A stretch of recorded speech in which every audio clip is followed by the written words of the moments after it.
Ազգային ժողովի մեծարգո նախագահ, հարգելի գործընկերներ, սիրելի հայրենակիցներ, շատ կարևոր հարց են քննարկում։ Պարոն Ղազարյան, ըստ էության ձեր հարցերին ընդհանրապես կարելի է չպատասխանել, որովհետև դուք շարունակում եք հետևողականորեն այնց ողջույնի առումով անգամ այնց ինչ-որ խտրականություն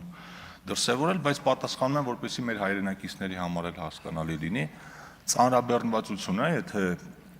նայենք անցած գումարմանը ինչքան է եղել, առաջի տեղում եղել է պետաիրավական հարցերի մշտական հանձնաժողովը, երկրորդ տեղում տնտեսական հարցերի ու մնացածը այդպես բաշխվել է։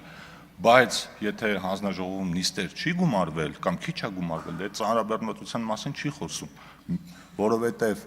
կան հանձնաժողովներ, որոնք նախագծերի փոխարեն զբաղվել են հիմնականում խորհրդարանական դիվանագիտությամբ կամ այլ աշխատանքներով, այսինքն դա կոմպլեքս մոտեցում է։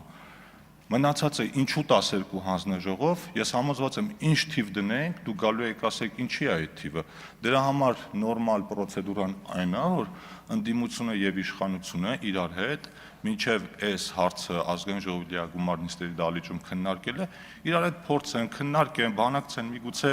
ինչ-որ մեկը մի առաջարկ անի, որ մյուս կողմը ընդունի, բայց քանի որ դուք ի սկզբանե այլ գործելավոճ եք որդեգրել, քաղաքացիական պայմանագիրը վերել է իր տարբերակը եւ հիմա օրակարգում այդ հարցն է։ Իսկ բուն հանձնաժողովների հետ կապված ես ընդամենը մի նկատառում անեմ, քանի որ հարկերը եւ турքերը տնտեսական հարցերի հանձնաժողովից տեղափոխվել են ֆինանսա-բյուջետային հարցերի հանձնաժողով, բնական է հիմնավորումն էլ պարզ է ինչի համար, որովհետեւ մենք ունենք ֆինանսների նախարարություն, որը զբաղվում է հարկային քաղաքականությամբ, բայց ամեն դեպքում հաշվի առնելով, որ հարկերն ու турքերը նաև տնտեսական քաղաքականություն իրականացնելու ամենակարևոր գործիքն են, հույս ունեմ, որ տնտեսական եւ ֆինանսա-բյուջետային հարցերի հանձնաժողովները իրար հետ սերտորեն կհամագործակցեն որոշ հարկային փոփոխություններ քննարկելու ժամանակ։ Շնորհակալություն։